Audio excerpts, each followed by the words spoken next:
Teleamazonas presenta 24 horas con Milton Pérez y Diana León. Amigos, buenas noches. Bienvenidos a las noticias de hoy. Increíble. Las autoridades encontraron medicinas de uso exclusivo de los hospitales públicos vendiéndose en kioscos afuera del hospital Monte Sinaí en Guayaquil. Hola, Diana. Hola, mis amigos, muy buenas noches. Y en otro tema, se cumplió la segunda audiencia en la Corte Constitucional que tramita las demandas contra las leyes del gobierno. Aquí empezamos. Más de 1.000 unidades de medicamentos ilegales, adulterados y sin permiso de comercialización fueron decomisados en un operativo del ARCSA y la Gobernación del Guayas. Este fármaco se comercializaba en los exteriores del hospital Monte Sinaí en Guayaquil. En estas carpas instaladas en los exteriores de la garita principal del Hospital de Monte Sinaí en el noroeste de Guayaquil, se venden desde desayunos hasta fentanilo. Hemos encontrado midazolam y fentanilo. Ustedes conocen lo que es el fentanilo. Correcto. Esto en manos equivocadas es de un peligro terrible para la sociedad. Y es que la mañana de este miércoles el gobernador del Guayas, Humberto Plaza, junto a personal de la ARCSA, verificó lo que este noticiero ya había denunciado semanas atrás, la venta de medicamentos de la red de salud pública. Este tipo de locales son, no diría yo el 100% los culpables del desabastecimiento, pero qué casualidad que lo que no se ofrece dentro se encuentra afuera. Este tema luce muy mal.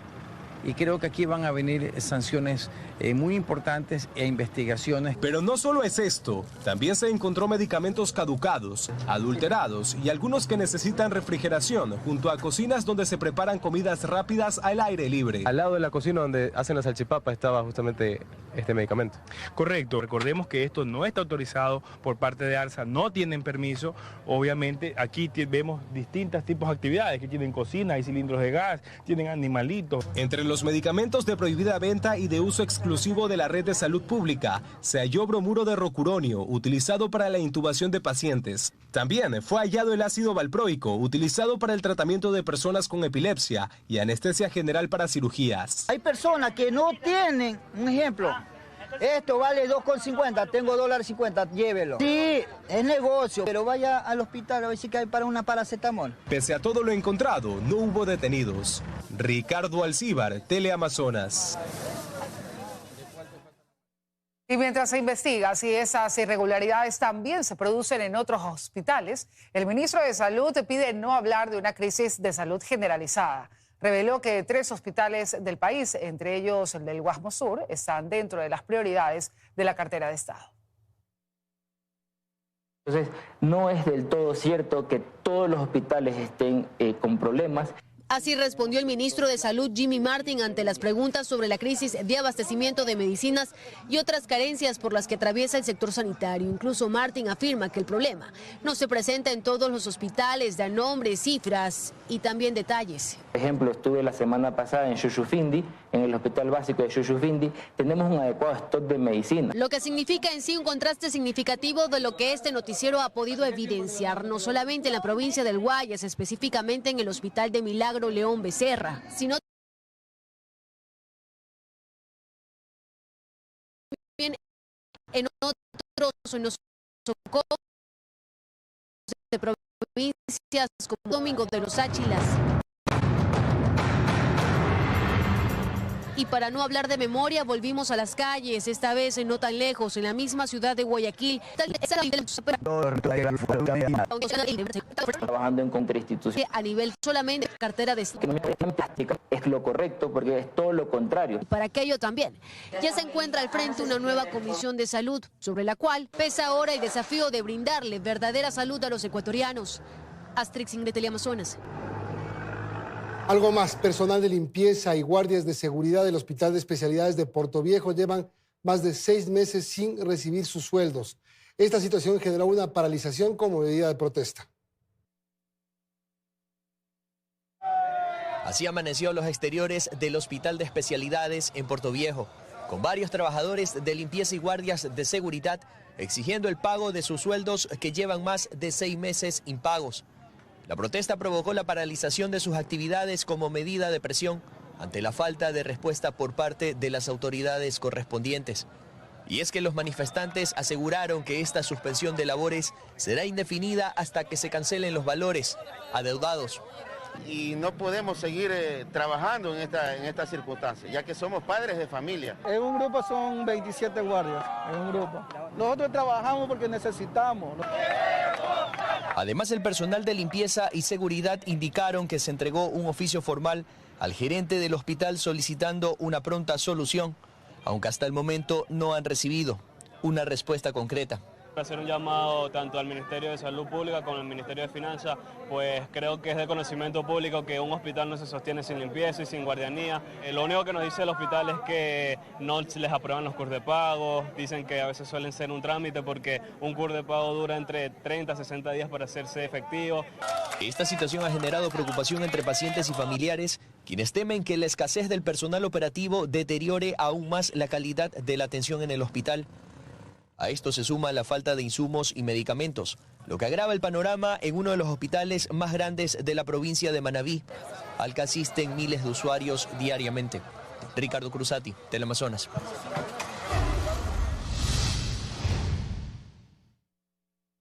La Corte Constitucional trató la Ley de Integridad Pública. Gremios sostuvieron que mezcla temas, vulnera derechos y no es económica urgente. Autoridades respondieron que ese último punto corresponde a Presidencia y que todos los artículos buscan mejorar el servicio público. En el caso de la función ejecutiva, incluso ha sido mucho más escueto. Esa fue la respuesta del juez constitucional Ali Lozada luego de que los representantes del Ejecutivo y la Asamblea Nacional defendieron la Ley de Integridad Pública, que fue tratada este miércoles. Se revisaron y argumentaron las 26 demandas de gremios sociales acumuladas y admitidas. Principalmente se criticó que no es urgente en materia económica. ¿Acaso las reformas al sistema penal juvenil? ¿Acaso las reformas para la declaratoria de emergencia en la función judicial? ¿Acaso las reformas laborables en el sector público tienen que ver algo con la sostenibilidad fiscal? Las disposiciones fueron aprobadas bajo el procedimiento de ley económica urgente, pero ninguna de las que acabo de señalar guarda relación con la estabilidad fiscal. Y como es una ley de urgencia económica, obviamente que el eje temático principal tiene que ser un tema económico. Sobre la urgencia en materia económica, hemos dicho y nos ratificamos en que es una potestad exclusiva del presidente. Otro tema cuestionado por los demandantes es que no tiene unidad de materia. Se reforman más de 20 cuerpos legales y efectivamente no hay conexión entre aquellos. Entonces, todas estas temáticas tienen que ver y están directamente relacionadas. Y el primero es que busca gestionar los aspectos de integridad en la gestión pública. Los fines de la ley, que no son solo la mejora del servicio público, la erradicación de la corrupción, sino también está la recuperación del tejido social. Asimismo, los gremios sociales acusan a la ley de inconstitucional, de precarizar el trabajo y de buscar criminalizar a los menores como adultos. Se conecta con la finalidad teleológica de erradicar la corrupción y sobre todo recuperar el tejido. Después de más de 8 horas de audiencia en las que gremios sociales también se concentraron a las afueras de la Corte Constitucional para exigir la inconstitucionalidad de la ley, los magistrados suspendieron la sesión y se retomará este jueves a las 10 de la mañana. María Gracia Chacón, Teleamazonas. La ley de transparencia aprobada por la Asamblea, además de regular a las fundaciones, exonera del pago de la matrícula a los vehículos del sector público que hayan sido donados. También permite revisar una concesión minera por razones ambientales. Se trata de una ley que tiene solo 18 artículos destinados a la regulación de los capitales de las fundaciones, pero contempla cerca de 30 disposiciones en otros temas. Por ejemplo, se reforma el Código de las Finanzas Públicas, en el que se exonera de la matrícula vehicular a los autos de las instituciones públicas recibidos como donación. Así también se reforma la ley minera y le permite al Estado revocar concesiones por afectación ambiental. Una ley que en definitiva únicamente sirve para introducir transitorias que calcen a la conveniencia del gobierno y que deje en la impunidad y que afecte y ponga en riesgo lo relacionado, como usted bien señala, lo del IES. Esta ley, a más del control a las fundaciones, le permite al Estado retener o congelar los fondos que considere de dudosa procedencia y pasarlos al Banco Central para una devolución posterior, siempre y cuando se justifiquen. Primera cosa, son transacciones inusuales, no fondos completos de una cuenta. Por ejemplo, te hacen una transferencia de $200.000 del exterior. Tienes que justificarlo. Eso es lo que se busca, por eso los plazos son muy cortos. Tienes 8 días máximo para todo el proceso y 72 horas básicamente se corre con la medida administrativa. La preocupación de los legisladores es que esta cuarta ley urgente corra el riesgo de las 3 anteriores, debido a la falta de unidad de materia y la incorporación de artículos que van en contra de la Constitución, como por ejemplo lo que tiene que ver con el IES y la condonación de las deudas pendientes de las empresas públicas en liquidación. El IES no es una institución del Estado. El IES es una institución de los afiliados. Por tanto, el Estado como tal no puede disponer, eliminar o remitir intereses. Y también se incluyó una reforma al Código Tributario para que la gestión de ministros, secretarios y otras autoridades de Estado no pueda ser fiscalizada más de una vez luego de que abandonen sus cargos. En Quito, Karen Aro, Teleamazonas. Hay preocupación por la baja calidad de las leyes aprobadas, escasa fiscalización y poca transparencia. Son algunos de los comentarios del Observatorio Legislativo en los primeros 100 días de la Asamblea. A esto se suma que 30 legisladores no registraron ningún tipo de gestión. Si no se lleva el debate con educación y respeto, no va a haber debate. El trabajo de la Asamblea, presidida por el oficialista Nils Olsen, no dista mucho del realizado en anteriores periodos. Así al menos lo señala el informe presentado por el Observatorio Legislativo sobre los primeros 100 días de esta Asamblea. En el ámbito comunicacional, la presencia tan clara del presidente de la Asamblea Nacional en los primeros días, pero al parecer fue debut y despedida.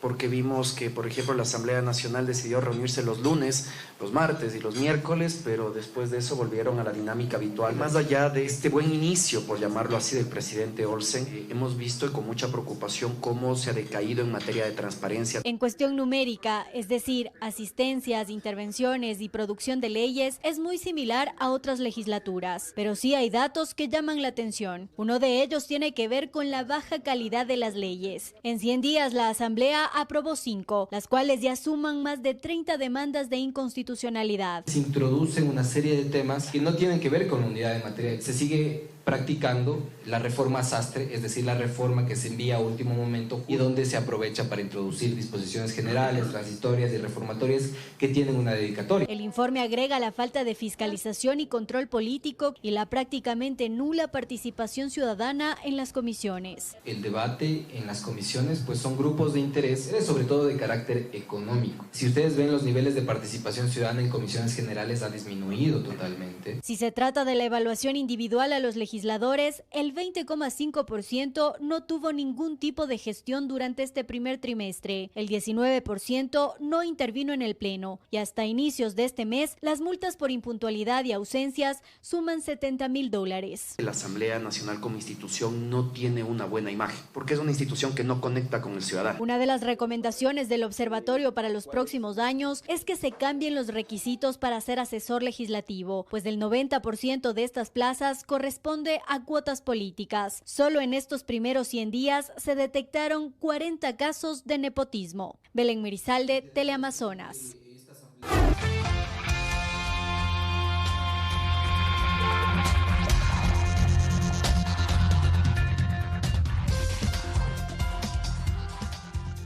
Seguimos, amigos. La UNACE desarticuló a una banda que secuestró a una mujer en un gimnasio en el sector de Los Ceibos, norte de Guayaquil. Entre los detenidos está la entrenadora del local. El grupo también participó en el intento de secuestro a un visitador médico en una plazoleta de Daule. Entre los capturados está la entrenadora Leslie, implicada en el secuestro de una mujer en un gimnasio de Los Ceibos, ocurrido el pasado 5 de junio, cuando sujetos armados ingresaron al segundo piso del gimnasio, obligaron a la víctima a salir del local y subir a una camioneta que los esperaba afuera. Exigieron $60,000 a la familia por su liberación. Los agentes de la UNACE de la Policía Nacional revelan que la entrenadora estaba implicada en la logística y planificación del secuestro. Coordinadamente con Fiscalía General, se producen varios allanamientos y se logra la detención 5 personas implicados en este evento. 3 varones y 2 mujeres, 2 de los cuales cuentan con antecedentes por asociación ilícita y por robo. Se recomienda a la ciudadanía tratar de entregar la menor cantidad de información posible a las personas que apenas inician a conocer. En su teléfono se encontraron perfiles de mujeres que asistían al gimnasio, posibles víctimas futuras de delitos, evidenciando su papel clave dentro de la organización. En estos operativos también atraparon a otro sujeto vinculado al intento de secuestro de un visitador médico, ocurrido el 31 de marzo en la Aurora Daule. Y a quien le propinaron un disparo en una de sus extremidades. En el video captado por cámaras de un ciudadano, un hombre con chompa forcejea con la víctima tratando de subirlo al carro. Ese mismo sujeto es uno de los detenidos en este caso. Se trata de Germán Luciano Mejía Benítez, con discapacidad. A ver, estira las manos. ¿No puedes estirar las manos? No. ¿Qué tienes en las manos? ¿Ah? ¿En las manos qué tienes? Eso es de lo que nos quedaron los balazos. Los 20 allanamientos permitieron incautar teléfonos, vehículos y otros elementos que confirman la planificación meticulosa de la banda. Los 14 atrapados en las últimas horas por la Policía Nacional incluyen a sujetos dedicados al delito de extorsión a locales comerciales. Las autoridades continúan investigando posibles nuevas víctimas y los vínculos de los detenidos con la criminalidad organizada. Catalina García, Teleamazonas. Un nuevo ataque armado se registró en Manabí este miércoles, una masacre en una vivienda en la parroquia Leonidas Plaza del cantón Sucre. Según las primeras indagaciones, la policía, los agresores ingresaron violentamente a la casa y dispararon múltiples veces contra las víctimas. Los cuerpos de 4 personas, 2 hombres y 2 mujeres, quedaron sobre un colchón. En Manabí, en las últimas 48 horas, se reportaron 11 muertes violentas, 4 en Sucre, 3 en Manta, 2 en Portoviejo, 1 en Rocafuerte y 1 en Santa Ana.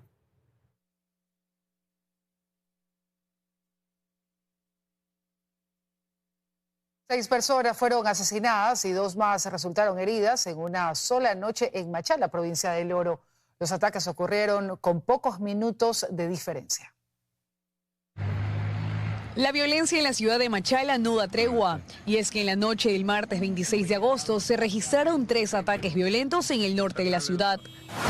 El primero ocurrió en el sector conocido como Dos Bocas. 3 personas fueron asesinadas, dejando como víctimas colaterales 2 heridos, entre ellos una menor de edad con un impacto de bala. En el primer hecho se conoce que al parecer ellos eran todos familia. Luego, en el sector del Centenario, un hombre que se movilizaba en un taxi fue interceptado por sujetos armados. Según el informe policial, el conductor recibió varios impactos de bala dentro de su vehículo. Un taxista que al parecer le venían siguiendo, no se sabe por qué, pero le dispararon y aunque lo llevaron en un patrullero para tratar de salvarle la vida, ya falleció. A pocos metros del lugar, otro hecho delictivo. Una pareja que se movilizaba en una motocicleta fue interceptada por varios sujetos que dispararon a quemarropa. A la fecha, Machala registra más de 170 muertes violentas desde que arrancó el año y es una de las ciudades que está en estado de excepción. Camila Guevara, Teleamazonas. La violencia en Ecuador continúa cobrando víctimas colaterales. Una niña de 11 años fue asesinada cuando salía a comer junto a su familia en el suburbio de Guayaquil. Greiberlis tenía apenas 11 años y estaba por culminar el 7º año en una escuela del suburbio de Guayaquil. Venezolana de nacimiento, junto a su mamá viajaron a Chile en busca de estabilidad económica y seguridad. Allá conocieron a su padrastro y desde hace un año vivían en Ecuador. Este domingo 24 de agosto la familia había decidido salir a comer como cualquier otro domingo, pero nunca se imaginaron que iban a ser víctimas de una balacera que se desató justamente en el momento en el que ellos circulaban por la 20 y la N, unas cuadras más allá de su domicilio. Y mi hija me dice, Joan, corre, que nos matan, corre.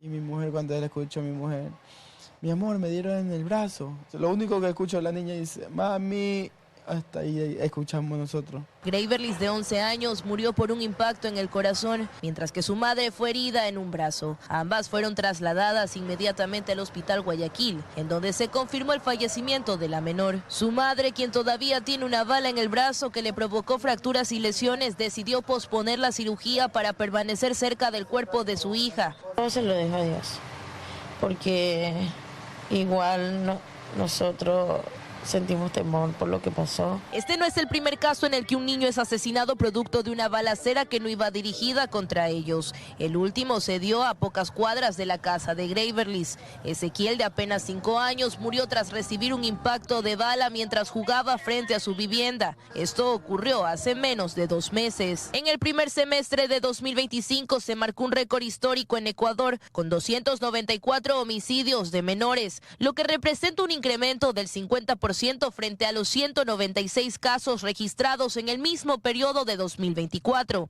Paula Kuhn, Teleamazonas. 16 presos fueron encontrados sin vida en la penitenciaría del Litoral en Guayaquil. El Servicio Nacional de Atención Integral a Personas Adultas privadas de la libertad y adolescentes infractores no se ha pronunciado por estos casos. La alerta fue dada por los guías penitenciarios de la cárcel regional de Guayas. Los servidores encontraron los cadáveres de las personas privadas de la libertad dentro de sus celdas y en los pabellones 1, 2 y 4. El hallazgo, que fue reportado antes de las 11 de la mañana, le tomó a miembros de la Policía Nacional cerca de 4 horas para hacer el levantamiento de los cadáveres. Los mismos que, según información de los agentes, oscilaban entre los 22, 35 y 48 años. Hasta el momento, el Servicio Nacional de Atención Integral a Personas Adultas privadas de la libertad y adolescentes infractores no se ha pronunciado sobre este hecho ni tampoco las causas de las muertes de los PPL. Estos decesos ocurren en medio de una transformación estructural del sistema penitenciario del país, que fue anunciado por el mismo ministro del Interior el pasado julio de este año. La visión proyecta en dejar a los centros penitenciarios bajo el control de una sola institución y terminar con el esquema tripartito de seguridad, donde la policía resguarda el perímetro externo, las Fuerzas Armadas se encargan del control interno general y los guías penitenciarios vigilan el interior de los pabellones. Actualmente, en paralelo al conflicto armado interno, miles de miembros de las Fuerzas Armadas se encuentran desplegados en los centros penitenciarios más grandes y peligrosos del país. Asterix, Ingrid, Teleamazonas. Un trágico accidente de tránsito ocurrió en el cantón Colta, en Chimborazo. Hoy dejó 9 personas fallecidas, según información del ECU 911. El bus interprovincial de la compañía Cita cubría la ruta Ambato-Guayaquil cuando se precipitó al barranco, cayendo unos 150 metros. Son 9 los muertos que se registró la tarde de este miércoles 27 de agosto en el sector Juan de Velasco, en Aviacolta, Payatanga. Las primeras hipótesis apuntan a que fue una pérdida de pista y posterior volcamiento, posiblemente por un exceso de velocidad. El fallecimiento de 9 personas, entre sexo masculino y femenino. Una sola persona tiene documentos personales, las demás 8 personas no tienen ningún documento. Aparentemente es un desvío de carril, un volcamiento de varios ciclos que se ocurrió desde la parte al perder la carril de la calzada. Posterior vamos a hacer investigaciones. Ahorita vamos a verificar los cadáveres que se encuentran, que están yendo a trasladar a la morgue de la ciudad de Reón. La unidad de transporte interprovincial Cita Express Disco 34 cubría la ruta Ambato-Guayaquil y al caer aproximadamente 150 metros dejó al menos a 12 pasajeros heridos, los que fueron movilizados a Colta y Riobamba. Y varias personas heridas que han sido trasladadas posterior con la ayuda de las diferentes, con la bomberos y la Cruz Roja que ha cooperado en este inicio. Tenemos portátil y también equipo de extricación que siempre es en el vehículo. A los pacientes hemos sacado aquí. Se desconoce si el conductor del transporte siniestrado fugó o está entre los fallecidos. Esto se determinará cuando la Fiscalía levante más información. Estamos en investigaciones, posteriormente habremos más detalles de lo que puede haber suscitado con este accidente. Este siniestro de tránsito demostró la solidaridad de los habitantes del sector, ya que desde el inicio de la emergencia colaboraron con las unidades de respuesta inmediata. En Chimborazo, Mercedes Chávez, Teleamazonas.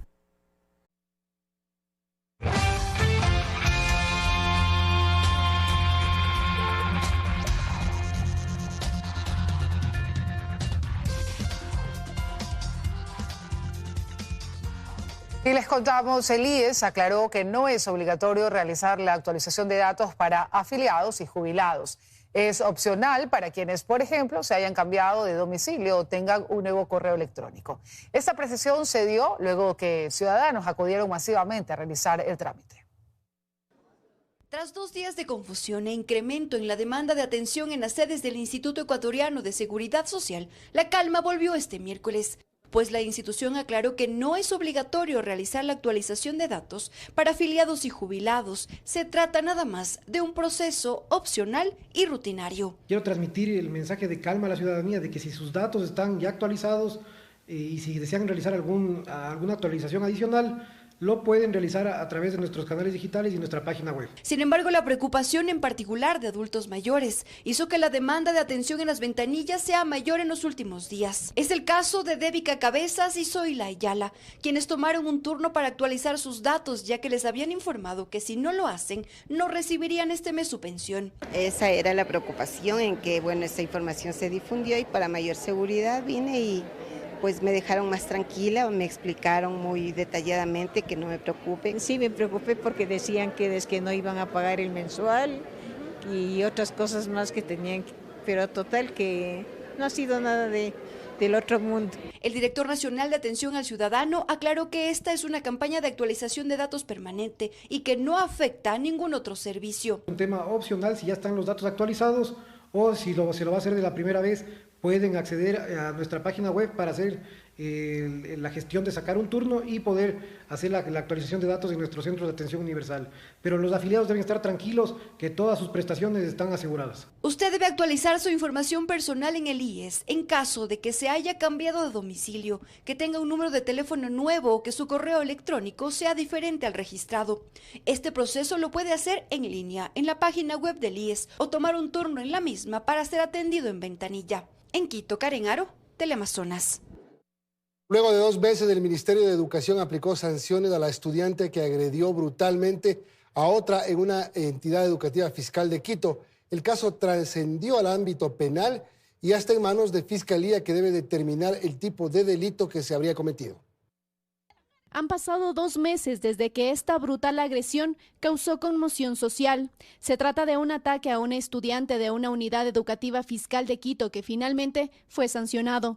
La Subsecretaría de Educación resolvió la separación definitiva de la agresora de la institución educativa y decidió reubicarla en otro plantel. Mediante un documento enviado a los medios de comunicación, el Ministerio de Educación detalló que dentro del proceso disciplinario se dispuso además que la estudiante agresora elabore un ensayo de 10 páginas con el tema No al bullying, no al acoso escolar y erradicación de la violencia en el ámbito educativo. Y aunque a decir de expertos del Ministerio de Educación aplicó la máxima sanción acorde a la ley, son medidas insuficientes. La estudiante agresora también requiere ser atendida con medidas psicosociales, con medidas psicoeducativas. Estamos frente a una adolescente que requiere ayuda y esa ayuda puede ser vista desde el Ministerio de Educación también, pero también desde el Sistema Nacional de Salud. Sin embargo, el caso no queda aquí, pues trascendió al ámbito penal. El abogado de la estudiante agredida reveló que tras una ampliación del informe médico legal en el que se determinó que la incapacidad física va de 4 a 8 días, ya no se trata de una contravención, sino de un delito penal. Fiscalía es la encargada de determinar cuál mismo es el delito. Si es delincuencia organizada, si es tentativa de asesinato, tentativa de homicidio, y se puede agravar la situación. La defensa de la estudiante agredida incluso dijo que hay más personas implicadas. Y también está implicada la hermana de B, que es la agresora, que es una persona ya mayor de edad. Y aunque se trata de una menor de edad, si se comprueba la existencia de un delito, la menor puede enfrentar sanciones severas. Entrará el tema de menores infractores, donde puede tener una sanción social, una sanción institucional, incluso que, dependiendo el grado de afectación que podría tener, podría llevar incluso a una privación de libertad. Es así que el caso ya está en manos de Fiscalía y mientras tanto se espera que se pueda aprobar la participación de quienes alentaron a la estudiante a continuar con la brutal agresión para iniciar nuevos procesos disciplinarios. María Fernanda Utreras, Teleamazonas. Otro tema, ¿se imagina vivir con los síntomas de COVID-19 por más de 1 año? Esta persistencia de signos se llama long COVID o COVID prolongado. Especialistas señalan que los pacientes reinfectados son más propensos y de ahí la importancia de la vacunación. Cansancio o fatiga tras pasar un cuadro viral. Usted puede estar pasando por long COVID o COVID prolongado. Este síntoma es una de las secuelas que se presenta tras confirmarse la infección del COVID-19 leve o agudo.